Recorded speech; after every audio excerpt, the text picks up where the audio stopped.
मोनिका गांधी, मैं एक होम्योपैथिक विशेषज्ञ हूँ। आज मैं आप सबको अल्सरेटिव कोलाइटिस के संदर्भ में बताऊँ, जो एक कॉमन समस्या है। आजकल के परिवेश में बहुत ज़्यादा हम लोग फास्ट फूड पे, स्ट्रीट फूड पे निर्भर हो गए हैं। हर कोई इस तरह की व्यंजनों का लुत्फ उठाते हैं, क्योंकि थोड़े से वक्त के लिए जीभ में एक स्वाद लेने के उद्देश्य से फास्ट फूड या स्ट्रीट फूड का इस्तेमाल अक्सर लोग करने लगे और घरों के भोजन पे कम ध्यान देते हैं। इससे जो हम लोग स्ट्रीट फूड जब खाते हैं, जब लेते हैं, तो ऐसी स्थिति में हमारे आंतों में इन्फेक्शन हो जाता है और इसी इन्फेक्शन को जो लंबे समय से चलता आता हो, उसको अल्सरेटिव कोलाइटिस कहते हैं। जब आंतों में एक छालानुमा एक अल्सर हो जाता है, तो वैसी स्थिति में हमें स्टूल पास करने में बहुत तकलीफ़ों का सामना करना पड़ता है। पेट में मरोड़, स्टूल पास करते समय दर्द, जलन व बहुत ज़्यादा फ्रिक्वेंट स्टूल पास होता है। यानी कि जैसे आपको महसूस हुआ और आपको बहुत जल्दी दौड़ के आपको टॉयलेट में जाना होता है। अन्यथा आप कहीं भी अगर हो तो बहुत ज़्यादा बेइज्जती की सामना करनी पड़ती है। और कभी कभी हम ऐसे माहौल में होते हैं जहाँ पे टॉयलेट बहुत दूर में होता है, एक सामाजिक परिवेश में, एक कोई मीटिंग में या किसी तरह के फंक्शन में होते हैं, तो थोड़ा बहुत तकलीफ़ों का सामना करना पड़ता है जब अल्सरेटिव कोलाइटिस होता है। ऐसी स्थिति में व्यक्ति बहुत ज़्यादा सुस्त भी महसूस करता है, क्योंकि जैसा कि मैं बहुत बार बता चुकी हूँ कि पेट, जो हमारे पेट की आंतों में अगर कोई तकलीफ़ हो तो हम भोजन चाहे कितना अच्छा करें, कितना पौष्टिक करें, लेकिन अगर आंतों में अवशोषण सही से नहीं हो, वहाँ इन्फेक्शन होगा तो अवशोषण भी डिस्टर्ब होगा। वैसी स्थिति में जो हम अच्छे खाद्य पदार्थ भी लेते हैं, उससे भी जो आयरन, कैल्शियम, मिनरल, विटामिन्स जो अवशोषण होता है, जो हमारा शरीर अवशोषण करता है, वो आंतों के माध्यम से करता है। अगर आंतों में ही इन्फेक्शन है, आंतें ही अगर बीमार हैं, तो उसका अवशोषण भी सही से नहीं होता। इसकी वजह से हमारा शरीर बहुत ज़्यादा कमज़ोर होने लगता है, बहुत सुस्ती महसूस होती है, डायरिया होता है, कभी कब्ज होता है, कभी स्टूल पास करते समय बहुत ज़्यादा जलन का सामना करना पड़ता है। और सबसे ज़्यादा बुरी स्थिति तब होती है जब हम किसी सामाजिक कार्य में मौजूद होते हैं और उस वक्त अर्जेंसी हो जाती है, स्टूल पास करने के लिए दौड़ना भागना पड़ता है, टॉयलेट ढूंढना पड़ता है और इस तरह के समस्याओं से जूझना पड़ता है।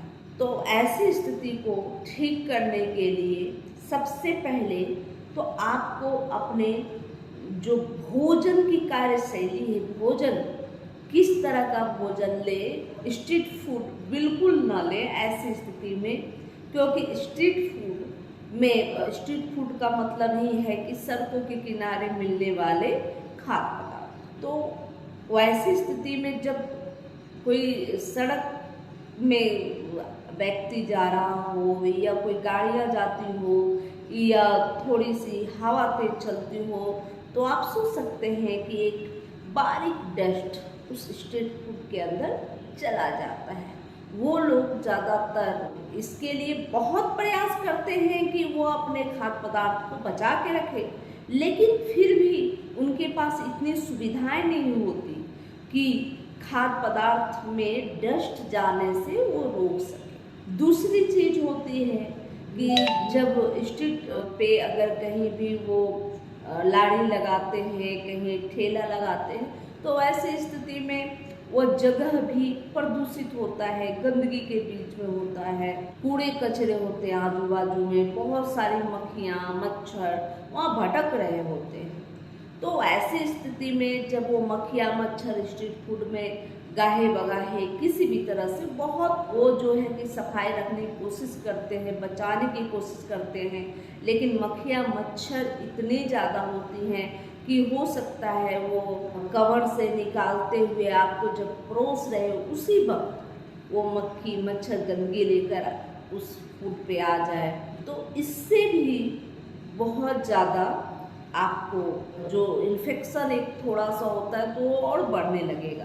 तो इसलिए आप कोशिश करें कि स्ट्रीट फूड ऐसे वक्त में तो बिल्कुल त्याग दें। इसके बाद जो फास्ट फूड है, फास्ट फूड का मतलब ये हुआ कि जैसे पिज़्ज़ा बर्गर, मैदे से बना हुआ कोई सामान या बहुत ज़्यादा स्टार्च डला हुआ कोई सामान, जो कि ऐसे फूड अगर हम लेते हैं तो आंतों की ठीक से सफाई नहीं होती, वो हमारे आंतों में जाके चिपक जाते हैं और अगर पहले से इन्फेक्टेड है आंत तो ऐसी स्थिति में वो चिपक कर ना सड़ने गलने लगते हैं और उस इन्फेक्शन को पूरा बढ़ा देते हैं। तो ऐसी स्थिति में इन सब चीज़ों का भी त्याग करना चाहिए।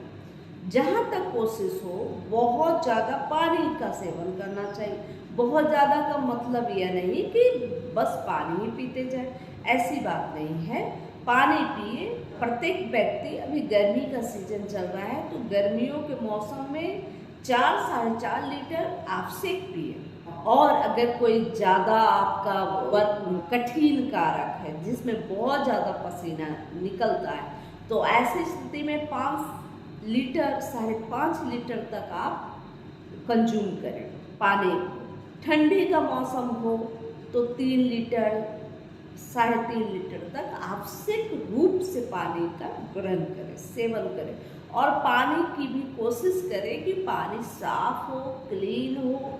न हो तो आप अपने अच्छे साफ सुथरे एक कॉटन के कपड़े से उसको छान कर, उसको उबाल कर, इस तरह से बहुत सारे माध्यम हैं, बहुत सस्ते, सुविधाजनक, जो सभी लोग उपयोग कर सकते हैं। ऐसे अगर आपको पानी में कुछ गंदगी जैसा अनुभव होता है या पानी अपने हिसाब से थोड़ी आपको लगती है कि कुछ साफ नहीं आता, तो ऐसे वक्त में पानी को उबाला जाए, छाना जाए, ऐसी स्थितियों में निखारा जाए और इससे पानी बहुत हद तक साफ हो जाता है जो आपके लिए अच्छा होता है। अन्यथा अभी मॉडर्न युग में बहुत ज़्यादा फिल्ट्रेशन की सुविधा भी है तो आप उसका उपयोग कर सकते हैं। इसके अलावे आप भोजन को टाइम टू टाइम लेना शुरू करें, एक टाइम निर्धारित करें, उसी टाइम के अनुरूप आप भोजन लेना शुरू करें। कुछ मिनटों में फ़र्क हो सकता है लेकिन घंटों में फ़र्क नहीं होनी चाहिए जो आप टाइम निर्धारित करें। इसके अलावे रात के वक्त भोजन जल्दी कर लें और रात के समय लेने वाला जो फूड है, जो भोजन है, वो बहुत कम मात्रा में लें। ऐसा नहीं कि बहुत ज़्यादा उसको भर ले पेट को, बिल्कुल आप उससे भी बहुत ज़्यादा आपको दिक्कत होता है क्योंकि रात के वक्त तो आप सिर्फ रिलैक्स करते हैं, स्लिप लेते हैं, तो ऐसी स्थिति में भोजन जो है उतना खपत नहीं होता और पेट में स्थिर से पड़ा रहता है। वो लंबे समय से पेट में एक जगह इकट्ठा पड़ा रहता है, वैसी स्थिति में भोजन वहाँ भी सड़ने लगता है। आप सोच सकते हैं भोजन, जैसे गर्मियों का सीजन है, 5 से 6 घंटा में भोजन जो है बना के आप रखिएगा वो खराब होने लगता है, फंगस शुरू हो जाती है। उसी तरह से पेट में भी लंबे समय से तक एक ही जगह जमा रहता है और जब तक मूवमेंट नहीं होता है तो उसका जो डाइजेशन का प्रोसेस है वो धीमा होता है। तो ऐसी स्थिति में रात के वक्त भी भोजन कम ले या ना ले तो सबसे बेस्ट है। दिन में जितनी भोजन करनी हो भरपूर करें और भोजन हमेशा सुपाच्य लें, साथ में पौष्टिक लें। इन सब चीज़ों का अगर आप केयर करने लगिएगा तो आप बहुत जल्दी ही स्वस्थ हो जाइएगा। साथ में आप अपने बीमारी के सिम्टम के आधार पर होम्योपैथिक दवा का प्रयोग करें। अल्सरेटिव कोलाइटिस के लिए सबसे उत्तम दवा सल्फर है। सल्फर को हम वीकली ले सकते हैं। सल्फर 1 mg की पोटेंसी में प्रत्येक सप्ताह सुबह के वक्त यानी कि 8 से 10 बजे तक में आप नाश्ता के आधा घंटा पहले या आधा घंटा बाद आप 1 mg की पोटेंसी में एक डोज आप सीख लें। ऐसी स्थिति में सल्फर बहुत ज़्यादा हेल्प करती है। और अगर आप देर रात तक जागते हैं, बहुत ज़्यादा बैठ कर आपका वर्किंग कार्य है, या आप मांस मदिरा का सेवन करते हैं, अल्कोहल लेते हैं, मॉडर्न लाइफ स्टाइल है आपका, और आपका स्टूल बार बार आपको सुबह एक बार में आप फ्रेश नहीं होते, कई बार जाना पड़ता है और फिर भी फ्रेश महसूस नहीं करते, तो अगर ऐसी स्थिति है तो नक्स भूमिका उसके लिए बहुत ही अच्छी दवा है। क्योंकि ऐसी स्थिति में आप वीकली सल्फर ले 1 mg पोटेंसी में और प्रत्येक रात्रि को नक्स भूमिका 30 लेकर सोएं, बहुत अच्छा महसूस करेंगे ऐसी स्थिति में। इसके अलावा अगर आपको बहुत ज़्यादा घबराहट होती है, मीठे की बहुत रुचि है, बहुत पसंद है, लेकिन मीठा खाते हैं और आपको डायरिया स्टार्ट, मीठा खाते हैं आपको पेट में जलन महसूस होता है, मीठा खाते हैं तो आपकी पेट की स्थिति बिल्कुल बिगड़ सी जाती है और आपको बहुत ज़्यादा घबराहट फीलिंग होता है। अगर ऐसी स्थिति है तो अर्जेंटम नाइट्रिकम बहुत उत्तम दवा है। अर्जेंटम नाइट्रिकम वैसी स्थिति में भी बहुत उत्तम है जब आपको कहीं जाना होता है तो बहुत बार बार घबराहट महसूस होता है और इस घबराहट में बार बार आपको स्टूल पास के लिए भागना पड़ता है, तो वैसी स्थिति में भी अर्जेंटम नाइट्रिकम बहुत उत्तम दवा है। मीठे का शौकीन तो आपका सल्फर का मरीज भी होता है, सल्फर वाले लोग भी मीठा खाना पसंद करते हैं और साफ सफाई करना पसंद नहीं करते, नहाने से कतराते हैं, साफ नहीं रहते।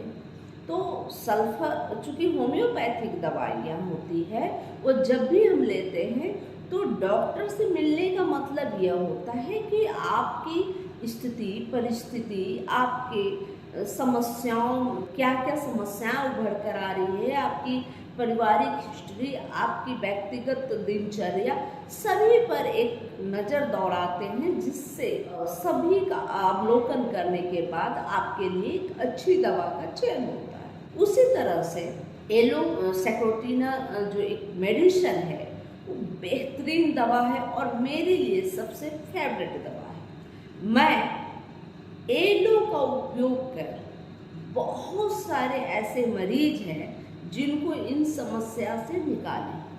अल्सरेटिव कोलाइटिस के लिए अति उत्तम दवा है। यह एलो तब प्रयोग करते हैं जब व्यक्ति बहुत ज़्यादा डायरिया जिन्हें होता है, गैस जैसे पास होता है और उसके साथ मन भी निकल जाता है, तो ऐसी स्थिति में एलो बहुत ज़्यादा कारगर है। एलो के जो मरीज होते हैं उनको बहुत अर्जेंसी होती है, वो कंट्रोल नहीं कर पाते, मोशंस तुरंत जैसे महसूस होता है वैसे उनको भागना होता है या भागते भागते स्टूल पास हो जाता है। ऐसी जो स्थिति होती है उसमें एलो बहुत ही महत्वपूर्ण कारगर दवा है। एलो का उपयोग करती हूँ मैं 30 पोटेंसी में, और यह जो दवा है मैं अक्सर बच्चे, बुजुर्गों, महिलाओं, पुरुषों सभी पर उपयोग करती हूँ और ये बहुत अच्छा लाभ देता है। अगर बार बार अर्जेंसी होती है मोशंस के लिए, अर्जेंसी होती है स्टूल पास करने के लिए भागना होता है और गैस के साथ साथ ही स्टूल निकल जाती है, पतला डायरिया बहुत ज़्यादा होता है, तो ऐसी स्थिति में एलो आप सीख देती हूँ। एलो आपका भीकवा यानी कि एलोवेरा से बनी हुई मेडिसिन बहुत ही उत्तम दवा है अल्सरेटिव कोलाइटिस। इसके अलावा आप फास्फोरस ले सकते हैं। अगर आपका स्टूल पतला डायरिया बार बार होता है, उसके साथ ब्लड भी आ रहा हो, बहुत ज़्यादा कमजोरी भी महसूस हो रही हो, और स्टूल, आपको स्टूल में जलन हो, आपके बॉडी पार्ट में कहीं भी जलन हो, हाथ पैरों में जलन होता हो, और बहुत ज़्यादा कमजोरी हो, बहुत वीकनेस हो, तो ऐसी स्थिति में फास्फोरस बहुत ज़्यादा उत्तम दवा है। ऐसे मरीज जो होते हैं फास्फोरस के, वो देखने में सुंदर होते हैं, गोरे होते हैं, पतले दुबले व कमजोर होते हैं। और हो सकता है ऐसे मरीज को ट्यूबरकुलोसिस का हिस्ट्री रहा हो या उनकी फैमिली हिस्ट्री रही हो, तो ऐसे मरीजों को फास्फोरस बहुत ज़्यादा फायदा देती है। इसके अलावा जब स्टूल पास करते समय आपको बहुत मोशंस होते हैं, खून आते हैं, रेड कलर का म्यूकस के साथ स्टूल आता है और बहुत थोड़ा थोड़ा आता है, लेकिन पेट में बहुत ज़्यादा पेन होती है, मरोड़ होते हैं, ऐंठन होती है, तो ऐसी स्थिति में मार्क्सोल बहुत उत्तम दवा है। यह भी दवा अति उत्तम है अल्सरेटिव कोलाइटिस की। इसके अलावा अगर बहुत ज़्यादा ब्लड के साथ म्यूकस हो रहा हो और म्यूकस ग्रीनेस हो, वाइट म्यूकस हो, येलो म्यूकस हो, तो वैसी स्थिति में मार्क्सोल भी बहुत अच्छा कार्य करता है।